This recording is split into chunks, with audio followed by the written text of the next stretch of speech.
Hi, how's it going? I just want to talk about The Way to Wealth, and this is a book written in 1757 by Benjamin Franklin. So, this is a book written by Benjamin Franklin, and he is a polymath, which means that he is a person with many talents. Benjamin Franklin did almost everything, and he had this capacity to translate his ideas in the form of words and adages and things like that. In his lifetime, he completed so much, much more than a lot of other people. He was a lot of different things. He was a diplomat, he was a political scientist, he was an inventor, he was a writer, he was a postmaster, he was a publisher. He was so many different things. But he wrote this book, The Way to Wealth.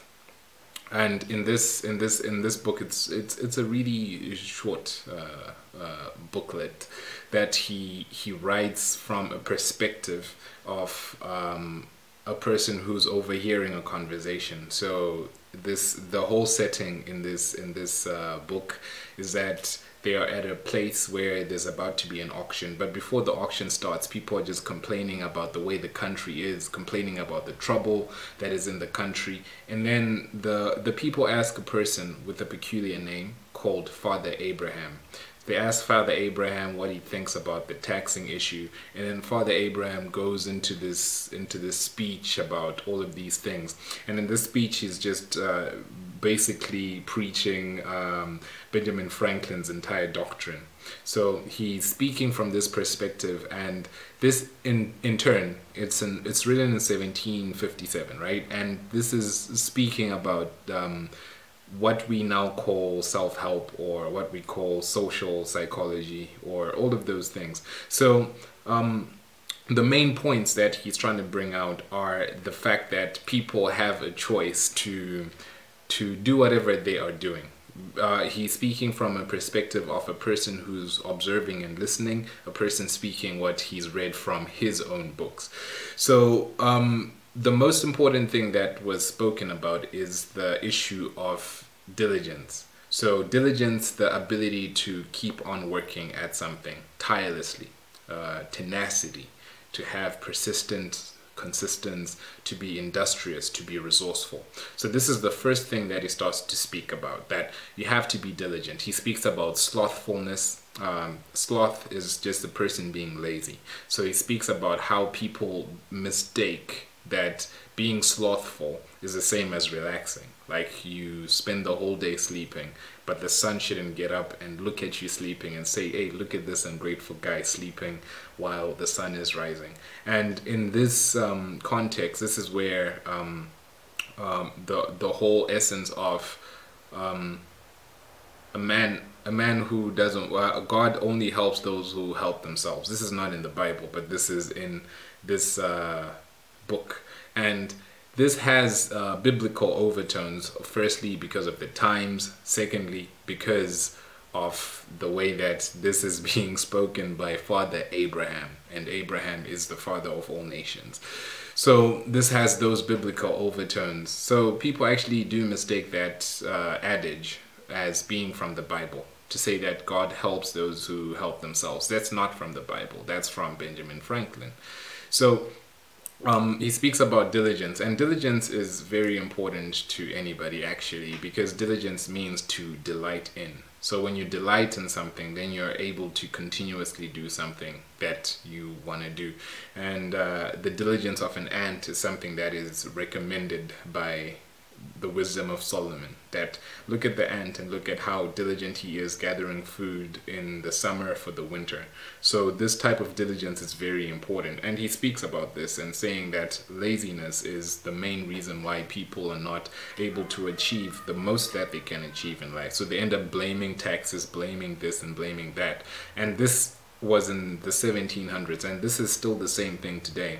People need to know that in order to get the results that they require, what they really want to get, then they have to be more resourceful with what they already have to be more industrious with what's already there, and given that, then they're able to transform their own life and the whole society through what's already there. So diligence is very important. So after this, he speaks about being frugal. So being frugal is just the habit of spending less than you actually have. So just saving money and being able to keep money. So this is a form of discretion, being cautious, being aware of your spending, budgeting, and all of those things. And this is very important. I do suspect that you have to be able to keep some of what you have. And he actually speaks against asking for money from people or being in debt to people. But instead, he talks about how you're supposed to be able to save what you have. So here he says something that I found really captivating. He says that what you keep and what you hold is what turns lead into gold. So this is basically the philosopher's stone that he's referring to, turning lead into gold. So what you keep and what you hold turns lead into gold. So what you have and what you keep is something that you should actually watch over, and the more that you keep it, if inflation doesn't eat it all up, the more that you keep is what you will end up retaining. Little by little, wealth is built, and this is the whole process with that. So the philosopher's stone is something that is interesting, turning lead into gold, and the whole aspect of it is to say that a philosopher there's a certain stone that is held by a philosopher that turns base metals into gold, and people back in the day actually tried to find it, and these were called alchemists. And one of these alchemists were Isaac Newton, and Isaac Newton, Benjamin Franklin. They're all like these types of people, but they wanted to turn lead into gold. And what's just interesting about this is just the wording to it, that they believed that philosophy, the love of wisdom, was going to turn a stone into gold. So this philosopher's stone, held by a philosopher. So now we see that this money has actually turned into a certain philosophy. What we use today is called a fiat currency, and this fiat currency is nothing besides a philosophy, and this turns lead into gold. So that's the philosopher's stone, interestingly enough. And in the way to wealth, the third thing that Benjamin Franklin speaks about is listening to words of wisdom. So he says that if you can't be taught, then there's nothing there for you. A person can actually tell you information, but a person cannot force you to act. You can take a horse to the river, but you can't force the horse to drink the river. So you can take a man to the library, but you can't force knowledge into his mind. So he speaks about the ability of a person to hold the information that he gets and to be instructed. So if you won't listen, then there's nothing there that any wise person can do. So the way of the wise, the way to wealth, is to be able to actually listen. So in all of this, he was tying this in with the fact that you have to preserve your time. So in this way to wealth, this is where the famous rhyme that says early to bed, early to rise makes a man healthy, wealthy, and wise. So this is found here, and this means that you have to be able to control your time. So through diligence and hard work, according to him, this is hard work, but smart hard work. You have to be able to do the work in a smart way and still be able to work hard. Working smart does not mean that you work less or you don't work at all. It just means that you work in a different way. Working smart means that instead of you plowing with a hoe, that's what it's called, a hoe.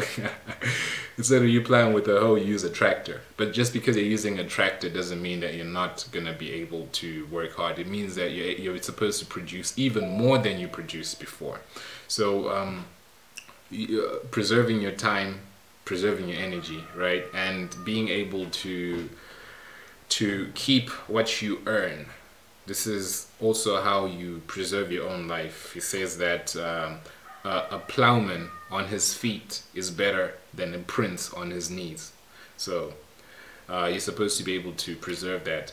And the third thing, to be able to listen to words of wisdom, to be able to hear what other perspectives are saying, because you could learn a lot from different people. But in this, you have to retain that knowledge. So in this, how this book ended is that when everybody heard it, they're like, wow, this is actually true. This is actually sound. This is really, really true. And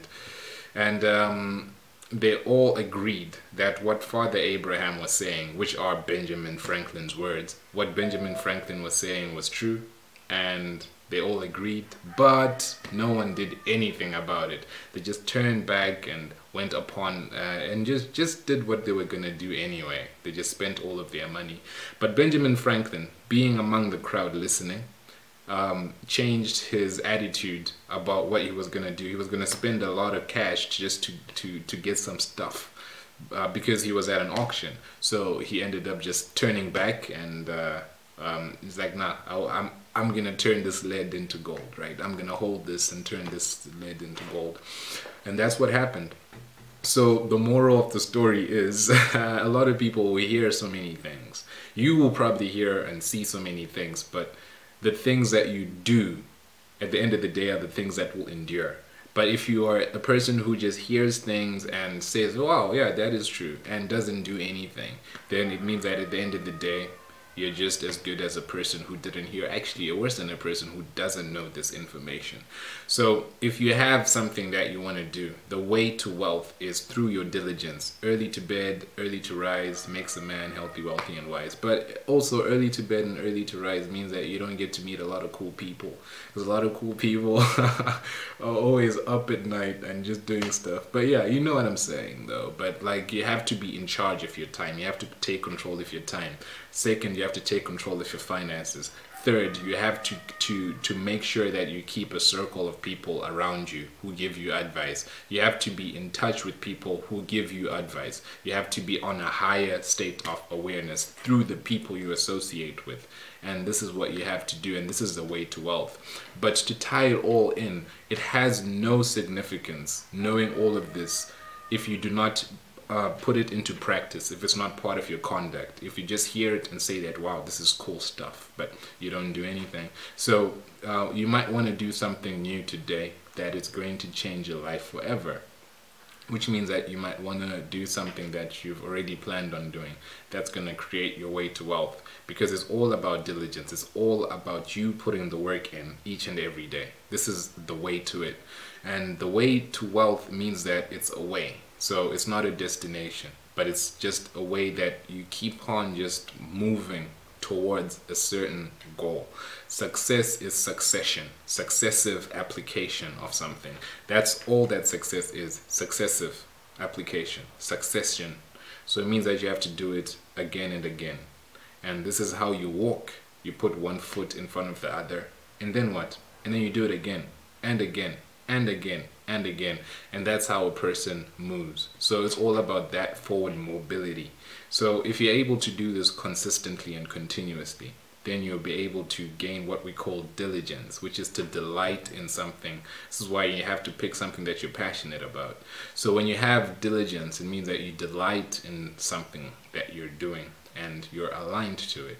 So you have allegiance to it, so that you keep on doing it. So you have to choose this, because all of this is about your own financial wealth. Economic freedom is the most important freedom, basic freedom, but it's very scarce in this world because people are economic slaves in one way or another. Countries are economic slaves to people, not even to other countries, to individuals. So you have to really fight for your own sovereignty and for your own economic rights. So just work towards your own economic freedom day, and that would be an awesome day. So I hope that these steps could actually take you there. So thanks a lot, and I'll see you in the next video. Just make sure that if you have someone who will benefit from hearing this information, you share this video with them.